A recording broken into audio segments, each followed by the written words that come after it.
El Departamento del Tesoro de Estados Unidos designó como grupos terroristas extranjeros a dos redes criminales de México, el Cártel de Juárez y los Viagra. Washington acaba de firmar la sentencia financiera contra dos de los grupos criminales más violentos de México. El Departamento del Tesoro de Estados Unidos designó este miércoles al Cártel de Juárez y a los Viagras como organizaciones terroristas extranjeras y terroristas globales especialmente designadas. Sus cuentas quedaron congeladas. Cualquier ciudadano o empresa estadounidense que tenga contacto financiero con ellos comete ahora un delito federal.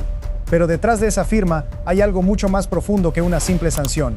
Hay una masacre de 9 personas que sigue sin cerrarse del todo. Hay un asesinato que aún no tiene un solo responsable tras las rejas y hay una pelea de $15,000 millones que se decide dentro de 4 días en una corte de Nueva York. Con esta medida, el gobierno de Donald Trump suma oficialmente 8 cárteles mexicanos bajo esta clasificación extrema, la misma que Washington reserva para Al Qaeda o el Estado Islámico. Si quieres estar al tanto de todo lo que pasa en México minuto a minuto, suscríbete. Porque lo que parece un trámite burocrático del Tesoro esconde una guerra legal, territorial y diplomática que lleva años cocinándose y que ahora estalla justo cuando el capo más importante, capturado en la historia reciente de México, está a punto de conocer su sentencia final. Empecemos por lo que firmó el secretario del Tesoro, Scott Bessent.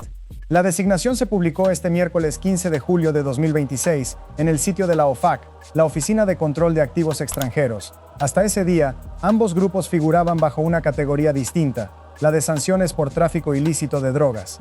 Ese estatus ya congelaba activos, pero era la etiqueta de un cártel más entre docenas. La nueva clasificación coloca a ambos grupos bajo 2 esquemas simultáneos: organización terrorista extranjera y terrorista global especialmente designado. Bessent lo dijo sin rodeos en su cuenta de X. La medida busca exponer las maneras en que los cárteles participan en actividades violentas y explotan el comercio legítimo. El aviso lo firmó el secretario de Estado Marco Rubio el 2 de julio, pero no se hizo público hasta 13 días después y entra en vigor formal este jueves 16 de julio. A partir de esa fecha, cualquier persona o empresa que preste apoyo material a estas organizaciones puede enfrentar cargos criminales en territorio estadounidense, sin importar su nacionalidad.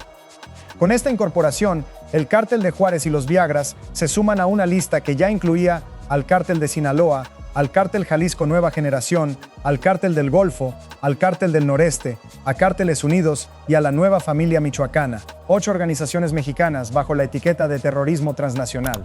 Pero lo que pocos entienden es por qué Washington eligió justo estos dos grupos para esta segunda ronda, y ahí es donde la historia empieza a ponerse oscura. El Cártel de Juárez no es un grupo nuevo. Según Inside Crime, alcanzó su máximo poder en los años 90 bajo el liderazgo de Amado Carrillo Fuentes, el Señor de los Cielos. Su base sigue en Ciudad Juárez, Chihuahua, y no se limita al narcotráfico. Opera también en secuestro, extorsión y trata de personas. Su brazo armado, La Línea, es el nombre que aparece en el expediente judicial más doloroso de los últimos años en México, la masacre de la familia Levarón. El 4 de noviembre de 2019, en el rancho La Morita, cerca de Bavispe, Sonora, un comando emboscó 3 camionetas de la comunidad mormona Levarón Langford. Murieron 9 personas, 3 mujeres, Christina Marie Langford Johnson, Dawna Ray Langford y Ronita María Miller, y 6 niños, Howard Jacob, Crystal Belaine, Titus Alvin, Tiana Grisel, Trevor Harvey y Rogan J. La comunidad tenía doble nacionalidad, y eso permitió que las familias llevaran el caso a tribunales estadounidenses. En junio de 2022, una corte federal de Dakota del Norte ordenó a La Línea, el brazo armado del Cártel de Juárez, pagar aproximadamente $4,641 millones en daños. Esa sentencia quedó formalmente registrada ante el Tribunal Federal del Distrito Este de Nueva York el 12 de septiembre de 2023, en el caso conocido como Miller contra Cártel de Juárez. Pero aquí está el primer dato que casi ningún canal cuenta bien. Esa sentencia multimillonaria es papel mojado. Ninguna persona fue presentada en el banquillo como representante de la organización. Nadie ha pagado un solo dólar de esos $4,641 millones.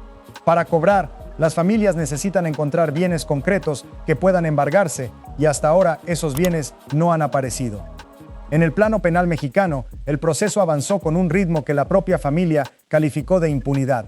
De los detenidos, solo 2 recibieron sentencia: Fidel Alejandro Villegas, alias El Chiquilín, exdirector de Seguridad Pública de Janos, fue condenado a 15 años por delincuencia organizada.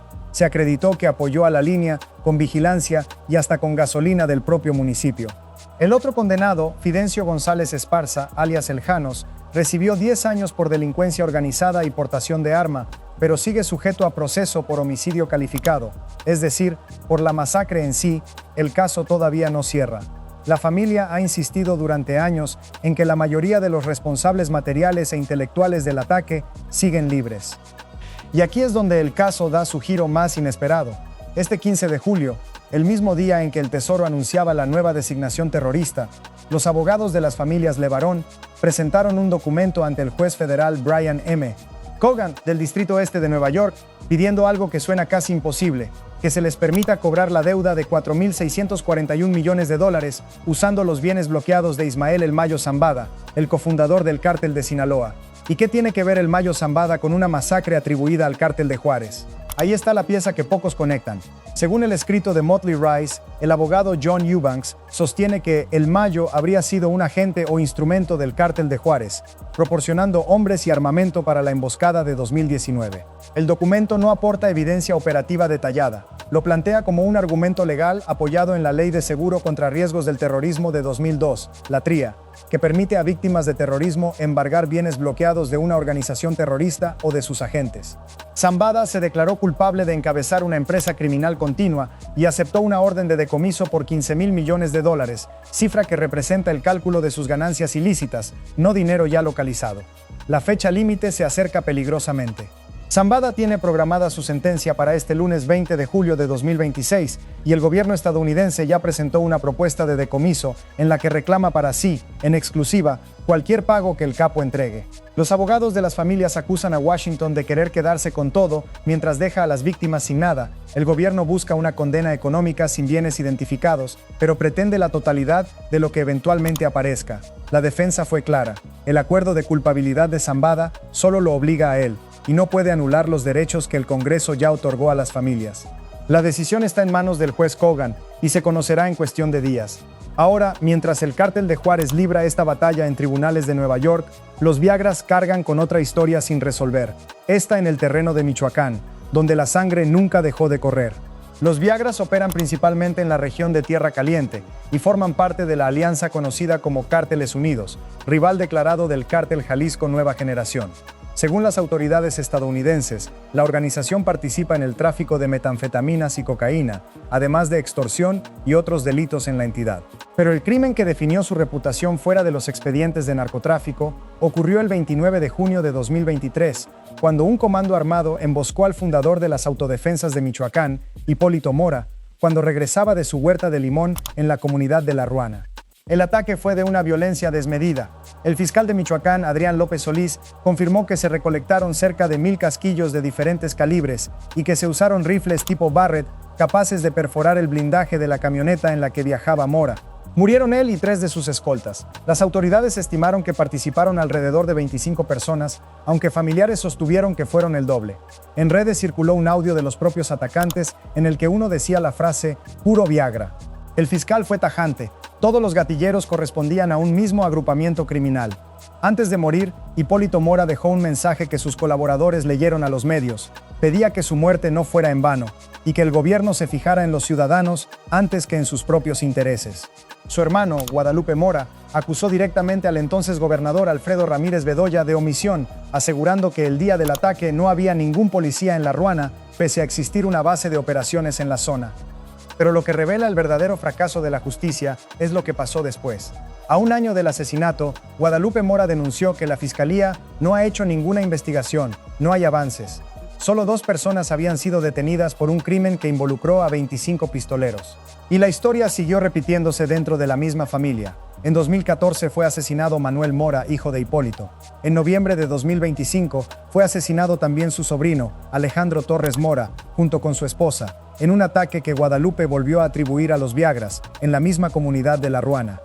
Apenas 2 semanas antes de esta designación terrorista, el 1 de julio de 2026, la Fiscalía de Michoacán reabrió toda la herida. Descartó formalmente que César Alejandro Sepúlveda Arellano, alias el Botox, líder de los Blancos de Troya, hubiera participado en el homicidio de Mora, pese a que su captura en enero había generado expectativas de un avance real.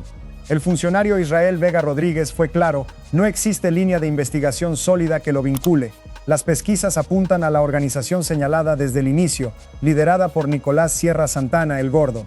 A 3 años del atentado, 2 responsables directos siguen prófugos: Eladio Cisneros Reyes, La Sirena, jefe de plaza en La Ruana, y Rogelio Moreno Reyes, el Conejo.